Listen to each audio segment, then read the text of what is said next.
गुरु अपने धर्म से वंचित ना हो। कलयुग आगे नहीं बढ़ सकता अगर गुरु अपना धर्म ना छोड़े।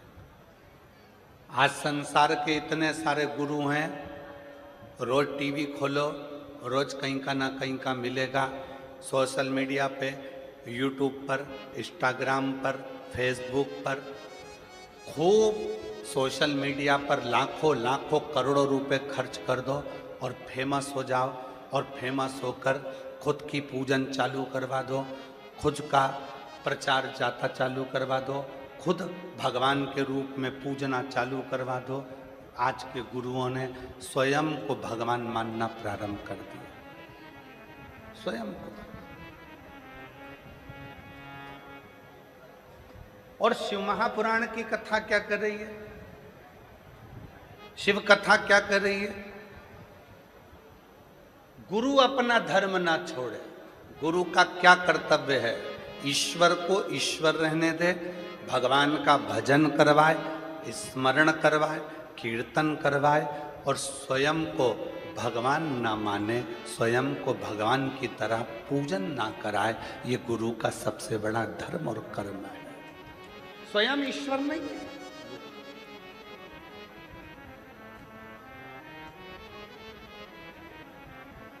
आज के गुरु ऐसे हो गए,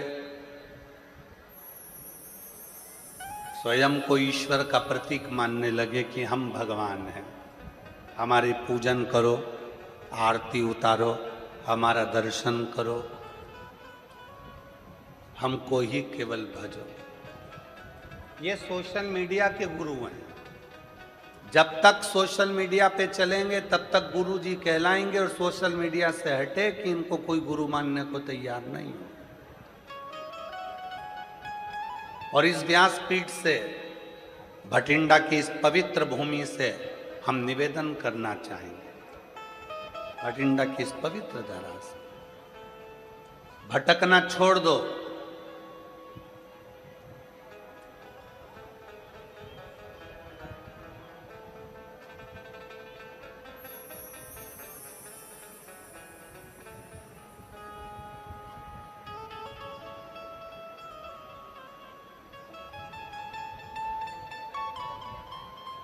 कहीं नहीं भटकना, भटकना छोड़ो।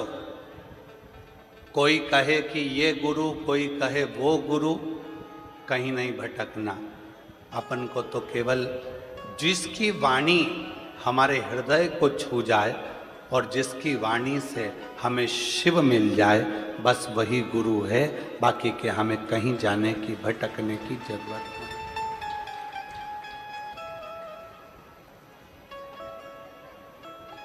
कितना सुंदर व्याख्यान है महाराज जी। सिख धर्म के अंतर्गत कोई यहां वहां ना भटके, इसलिए कह दिया गया कि गुरु ग्रंथ साहिब ही गुरु हैं। ग्रंथ को गुरु बना लिया, गुरु वाणी को गुरु बना लिया कि भटकना नहीं है हमको, हमको यहां वहां जाना नहीं, हमको डोलना नहीं है।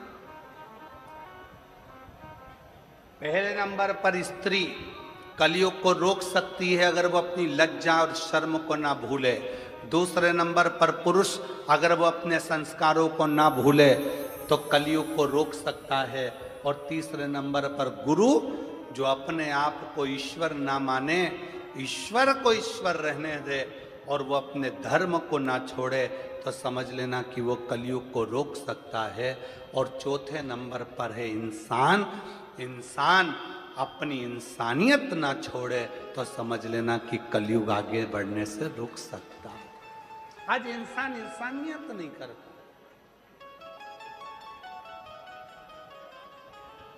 आज इंसान इंसानियत से दूर हो गया।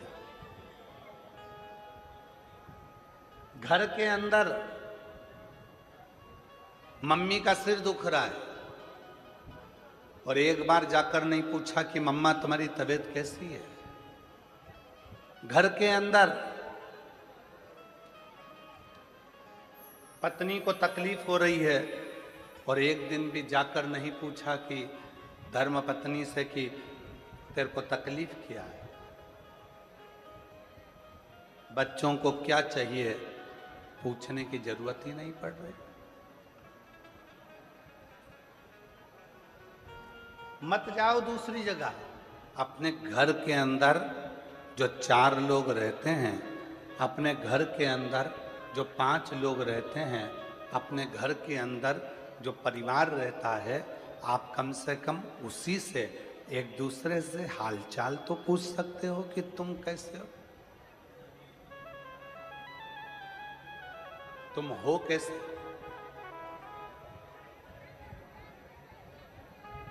और कभी प्यासे को पानी पिलाया नहीं, बात अमृत पिलाने से क्या फायदा। कभी गिरते हुए उठाया नहीं, बाद आंसू बहाने से क्या फायदा। मैं तो मंदिर गया पुजारती की पूजा करते हुए ख्याल आ गया। मैं तो मंदिर गया पूजारती की पूजा करते हुए ख्याल आ गया। कभी माँ बाप की सेवा की नहीं, फिर पूजा रचाने से क्या फायदा। कभी प्यासे को पानी पिलाया नहीं, बाद अमृत पिलाने से क्या फायदा। कौन ध्यान, जो हैं अपने साथ उनका स्मरण करो। हम क्यों यहां वहां डोलते हैं, क्यों, किस लिए। कलयुग आगे बढ़े ना, उसके लिए इन चारों को ध्यान रखना है। पहला स्त्री को, दूसरा पुरुष को, तीसरा गुरु को, चौथा इंसान को, इंसानियत। ये भूले ना।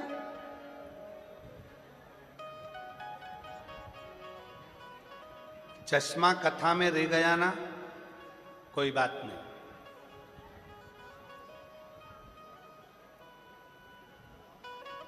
चश्मे की याद कब आती है, जब आप कुछ पढ़ते हो। बोलो बोलो, सही है कि गलत है, जम के बोलो जरा। चश्मे की याद कब आती है, जब आप, जम के बोलो, जब आप कुछ पढ़ते हो। तुम्हारे दांत पूरे निकल गए और एक डब्बी में दांत रखे थे, कहीं खो गए। 32वीं की याद कब आती है, जब कुछ, जम के बोलो, खाते हो। चश्मे की याद जब आती है जब कुछ पढ़ना होता है। 32वीं की याद जब आती है जब कुछ खाना होता है। और शिव पुराण की याद तब आती है जब व्यक्ति कहीं संकट में घिर जाता है, तब सीहोर वाले बाबा के उपाय को ढूंढना प्रारंभ करता है। शिव की। और मेरा भोलेनाथ आता है, अंत समय प्रभु आना पड़ेगा, वचन दिया तो निभाना पड़ेगा। अंत समय प्रभु आना पड़ेगा, वचन दिया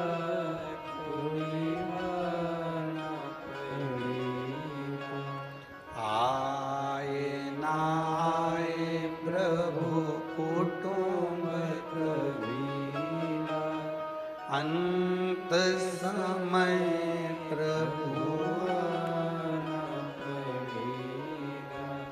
वचन दिया तो निभाना पड़ेगा। चश्मे की याद आई पढ़ते समय, चश्मा कहीं खो गया कोई बात नहीं, बत्तीसी दांत कहीं खो गए कोई बात नहीं, पर यदि गाड़ी की चाबी, घर की चाबी कहीं खो गई तो क्या करोगे? घर जाकर खड़े रहोगे, फोन लगाओगे, बुलाओगे चाबी वाले को ताला खोलने के लिए? चश्मा खोया चलेगा, बत्तीसी खो गई चलेगी, पर चाबी खो गई नहीं चलेगी। एक प्रसंग है ना, भारत के 10 लोग मिलके अमेरिका घूमने गए और भारत के 10 लोग घूमने अमेरिका गए। वहां जाकर उन्होंने एक होटल का रूम लिया और वो होटल का रूम नीचे नहीं मिला, 100 मंजिल ऊपर मिला।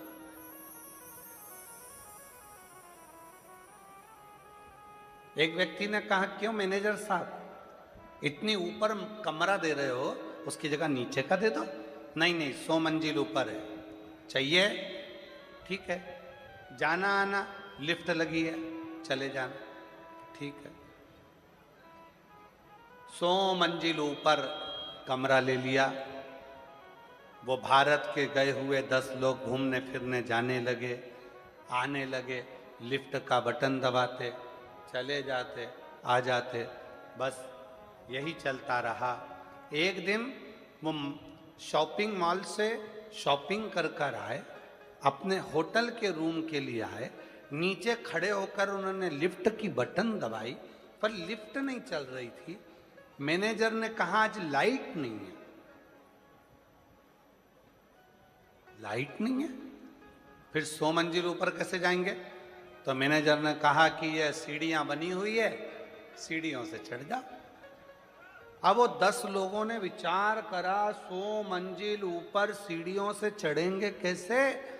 तो इतने में उस मैनेजर से कहा कि हमको नीचे का कोई कमरा खोल दो, हम जरा आराम कर लेंगे और वो हम बाद में चले जाएंगे। नहीं नहीं, उसका चार्ज अलग लग जाएगा, तुम्हें ऊपर जाना। अब 10 व्यक्ति ने विचार करा, चढ़ेंगे से, तो क्या चले जाएंगे। एक काम करो, अपनी अपनी कोई बात निकाल दो, अपनी अपनी दुख भरी कथा कहना चालू करो, अब भी पहुंच जाएंगे। पहले ने अपनी दुख भरी कथा कही, 10 मंजिल ऊपर पहुंच गए। दूसरे ने अपनी दुख भरी कथा कही, 20 मंजिल ऊपर पहुंच गए। तीसरे ने अपनी दुख भरी कथा कहना चालू करी, 30 मंजिल ऊपर पहुंच गए। पांचवें ने कही 50 मंजिल, छठे ने कही 60 मंजिल, आठवें ने कही 80 मंजिल ऊपर पहुंच गए। 90 व्यक्ति ने कथा कही, 90 मंजिल ऊपर पहुंच गए। अब 10वें व्यक्ति से कहा, तू अपनी दुख भरी कथा कह। उसने कहा, मैं अपनी दुख भरी कथा कहूंगा तो तुम सब रो पड़ोगे, तो तेरी दुख भरी कथा है ऐसी क्या? तो कहा, मेरी दुख भरी कथा केवल इतनी है कि कमरे की चाबी नीचे रह गई है। तो कमरे की चाबी नीचे, चढ़ गए ऊपर। 80-90 मंजिल ऊपर चढ़ने के बाद याद आया कि कमरे की चाबी नीचे रह गई। कमरे की चाबी नीचे रह गई। 80-90 मंजिल चढ़ने के बाद आया कि कमरे की चाबी तो नीचे रह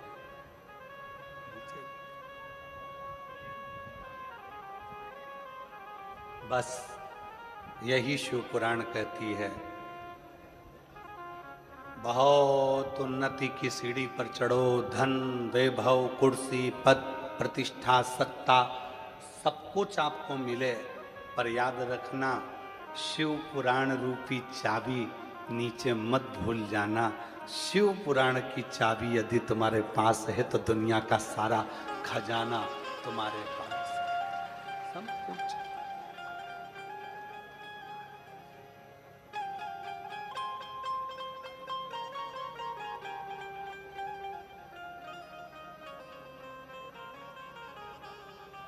तेरे दर पे आके मुझे क्या मिला है, तेरे दर पे आके मुझे क्या मिला है। मैं जानता हूँ या वो जानता है, मैं जानता हूँ या वो जानता है, तेरे दर पे आके मुझे क्या मिला है, तेरे दर पे आके मुझे क्या मिला। ये सब कुछ जानने वाला कोई दूसरा है ही नहीं। चश्मा भूल जाएगा चलेगा, बत्ती सी भूल जाएगा चलेगा, चाबी नहीं भूलना चाहिए।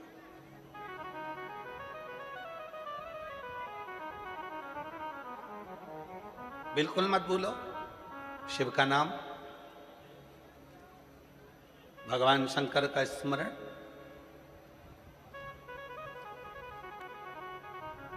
शिव की अविरल भक्ति,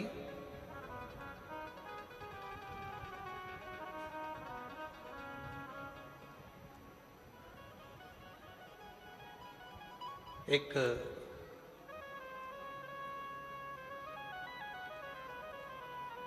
दुनिया का कोई कष्ट है, दुनिया की कोई तकलीफ है, दुनिया की कोई प्रॉब्लम है, सबकी एक चाबी है, श्री शिवाय नमस्तुभ्यं।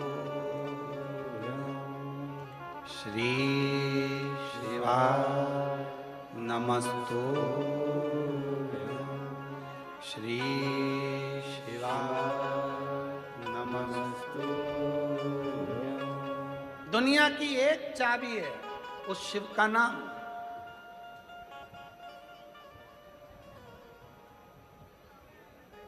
बोल बम का नारा है, सारी समस्या का हल,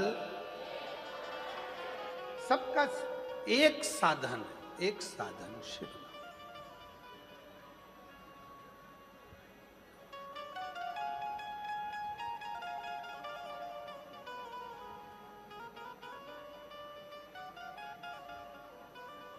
आज एक प्रसंग स्मरण में आ रहा है। एक हमारे साथ में पढ़ने वाला एक प्रवीण गोस्वामी जी,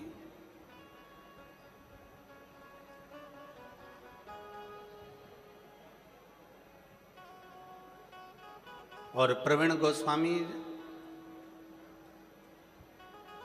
8th क्लास में साथ में था और पढ़कर उनके पिताजी नौकरी में थे तो वो दिल्ली विवेक विहार चले गए।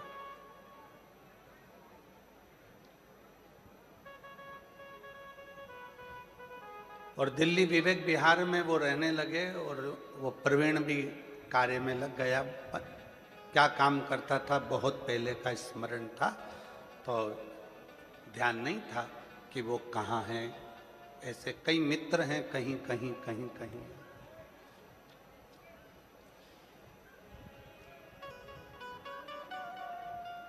कई लोग हैं।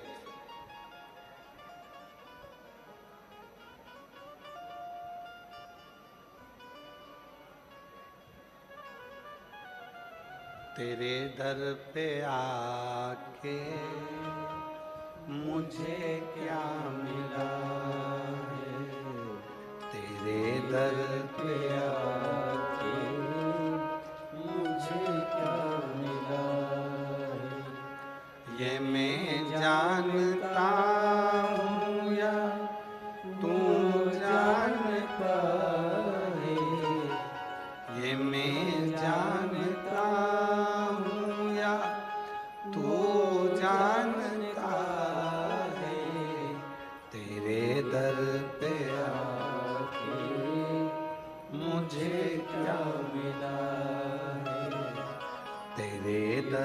पे आके मुझे क्या मिला है। तेरी रहमतों का एक आसरा है, तेरी रहमतों का एक आसरा है। तेरी रहमतों का एक आसरा है, तेरी रहमतों का एक आसरा है। ये मैं जानता हूँ या तो जानता है, ये मैं जानता हूँ या वो जानता है। तेरे दर पे आके मुझे क्या मिला है। तेरे दर पे आके मुझे क्या मिला है।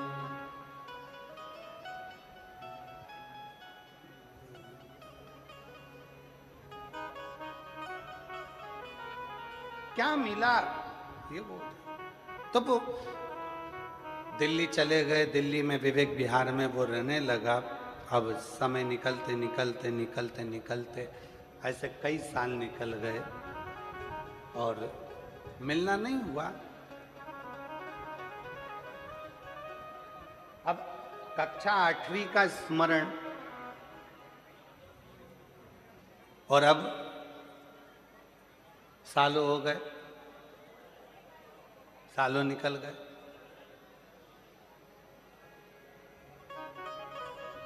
कोरोना काल में उसका खूब अच्छा काम था, कोई फैक्ट्री मैक्ट्री आदि आदि बहुत अच्छा काम काज था, और हमको मालूम नहीं था कि कोई फैक्ट्री मैक्ट्री और आदि आदि काम इसका ट्रांसपोर्ट वगैरह का है। और वो 2,84,00,000 रुपए के कर्जे में वो आ गए। और हमसे तो कभी मिला नहीं, 8th क्लास के बाद में कभी उसका और हमारा मिलना हुआ नहीं, कभी नहीं मिले। कोरोना काल आया, व्यापार नीचे गया, पूरे कोरोना में वो कर्जे में हो गया। कर्जे में होने के बाद उसकी धर्म पत्नी भी बच्चों को लेकर मायके चली गई। 4 भाई थे, चारों भाइयों ने हाथ ऊंचा कर दिया, तूने कर्जा करा, तेरा पैसा गया, और भाइयों ने भी साथ छोड़ दिया।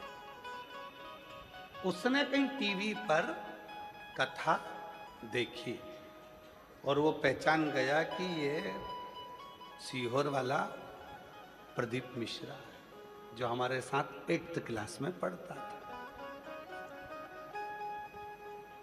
नंबर निकाला, सीहोर ऑफिस फोन करा, ऑफिस से नंबर लिया, बात हुई आशीष के मोबाइल से, तो कहा मैं प्रवीण बोल रहा हूँ। हमने कहा प्रवीण कौन? कहा 8th क्लास में पढ़ते थे, याद है? अब इतने स्मरण में आया। हाँ हाँ, कहाँ हो? कहा दिल्ली हूँ, विवेक विहार रहता हूँ। अच्छा, फिर इतने सालों के बाद कहाँ 8th क्लास और कहाँ? अब याद कैसे किया? टीवी देख रहा था तो तुम दिख गए, और दिख गए तो मन में आया कि एक बार बात करूं, बहुत उलझन में फंसा हूं, बहुत उलझन। क्या उलझन आ गई? कोरोना काल में सारा पैसा डूब गया, 2,84,85,00,000 के करीब में चला गया। पूरी फैक्ट्री डाउन हो गई, सब कुछ डब हो गया, कुछ भी नहीं बचा, सब ने साथ छोड़ दिया। पत्नी और बच्चे भी चले गए, अपने मायके गई है, और अब क्या कर सकते हैं? तो हमने कहा भाई देखो हमको तो कुछ आता है नहीं। अरे टीवी पर तुम्हारी कथा चल रही है, कोई दिल्ली में तुम्हारा परिचित है क्या, उससे कभी मिलवा दो, कोई सपोर्ट मिल जाए, सहयोग मिल जाए। तो हमने कहा भैया हमारा तो एक ही परिचित है, श्री शिवाय नमस्तभ्य, एक ही परिचित है और वो केवल शिव है। अरे भाई बहुत कर्जा है, कोई मिल जाए जो थोड़ा बहुत सपोर्ट। हमने कहा मुश्किल एक है, वो कर्जा नहीं देता, खुद कर्जे में रहता है और उसका नाम महादेव है, शिव है, शंकर है, ओघड़दान।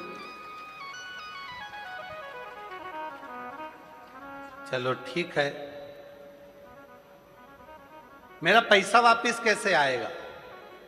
हमने कहा देखो पहले समय अच्छा चल रहा था ना, हाँ पत्नी भी थी, हाँ बच्चे भी थे, हाँ परिवार भी था, हाँ भाई भी साथ में थे, हाँ समय अच्छा चल रहा था, काल अच्छा चल रहा था।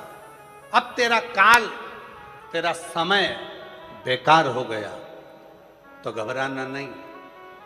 घड़ी बनाने वाला, समय बनाने वाला, काल बनाने वाला उस महाकाल को याद करना प्रारंभ कर दे। और जिस दिन तू महाकाल को याद करना प्रारंभ करेगा उस दिन तेरा काल सुधरना प्रारंभ हो जाएगा और तेरी जिंदगी वापिस वैसी की वैसी हो जाएगी। उसने कहा क्या करना पड़ेगा? हमने कहा प्रदोष का समय हो, प्रदोष का समय। तो उसने कहा प्रदोष का समय कब होता है? तो हमने कहा शाम का समय, सूर्य डूब रहा हो उस समय पर, चंद्र अपनी जगह पर आ रहा हो, और प्रदोष का जो समय होता है, दोनों के मिलन का जो समय होता है, उस समय पर बस एक लोटा जल सामने भरकर तैयार रख और आवाज लगा, काल हर, कष्ट हर, दुख हर, दारिद्र हर, खुशी की लहर कर, नमः पार्वते पते हर। बस बोलना प्रारंभ कर, काल हर, कष्ट हर, दुख हर, खुशी की लहर कर। उसने कहा इसके बोलने से कष्ट कट जाएगा। हमने कहा प्रदोष काल में जब घड़ी बनाने वाले को याद करोगे, काल अधिपति को याद करोगे और चिल्लाकर जब उससे पुकार करोगे, बच्चा रोता है तो माँ गोदी में लेकर दूध पिलाती है, छोटा बच्चा जिद करता है तो पापा फिरकी भी दिला देते हैं, छोटा बच्चा रोता है तो दादी फिंगर बनाकर रोटी का गुट्टा दे देती है। और तू अगर दिल से पुकारेगा, काल हर, कष्ट हर, दुख हर, दारिद्र हर, खुशी की लहर कर, नमः पार्वते पते हर।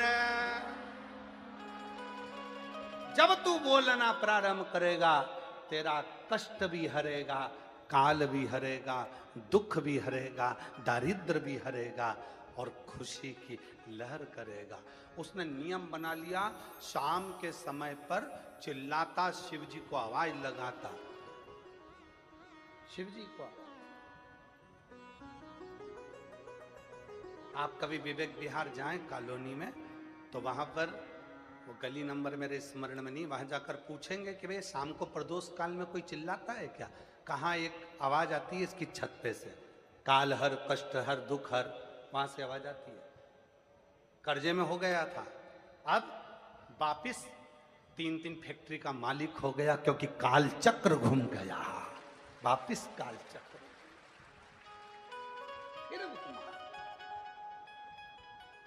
किसकी सामर्थ्यता है? पैसा देने वाला पैसा दे सकता है पर समय चेंज नहीं कर सकता। धन देने वाला धन दे सकता है पर कष्ट आपका मिटा नहीं सकता, दरिद्रता नहीं मिटा सकता। धन दे देगा, संपदा दे देगा सर, रोग को नहीं मिटा सकता, हॉस्पिटल में अटैची लेकर खड़ा हो जाएगा, पर रोग मिटाने की जवाबदारी भी उसकी है, कष्ट मिटाने की जवाबदारी भी उसकी है। जब हम उससे कहते हैं काल हर, कष्ट हर, दुख हर, दरिद्र हर, हे प्रभु खुशी की लहर कर, जब उससे कहते हैं तो वो ध्यान देता है कि मुझे पुकार रहा है, मुझे आवाज लगा रहा है, और फिर वो आता है और ऐसा काल चक्र घुमाता है कि घड़ी जो उल्टी चल रही हो उसको सीधी कर देता है और तुम्हारी जिंदगी की सुखी कर देता है।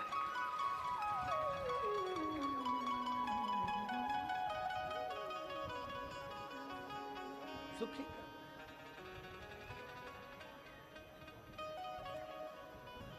कब याद किया उसने? कक्षा 8वीं में पढ़ता था और टीवी पर देखा कोरोना काल में, तब याद आई कि हाँ प्रदीप जी है, बात करते हैं उनसे। क्यों लगाया? कोई दिल्ली में उनका परिचित होगा। ए भैया, हमारे दो ही रिश्ते, हमारे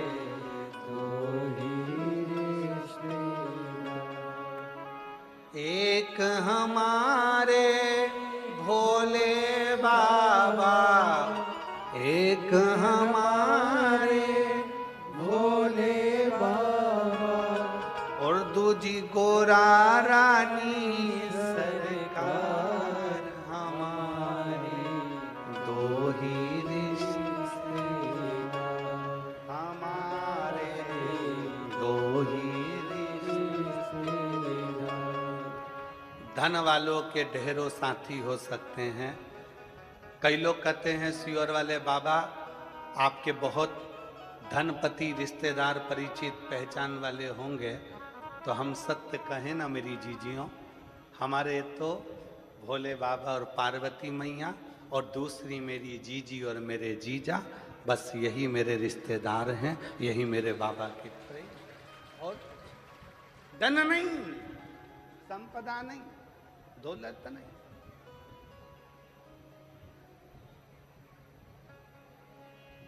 कोई कहे कि सियोर वाले बाबा के पास जाएंगे, पत्रिका दिखाएंगे, हाथ दिखाएंगे तो हमारा दुख काट देंगे, ना ना ना, सियोर वाले बाबा को कुछ नहीं आता, उसका दुख तो खुद भोलेनाथ काटता। तकलीफ है, कष्ट है, दुख है, परेशानी है, पुकारो, पुकारो।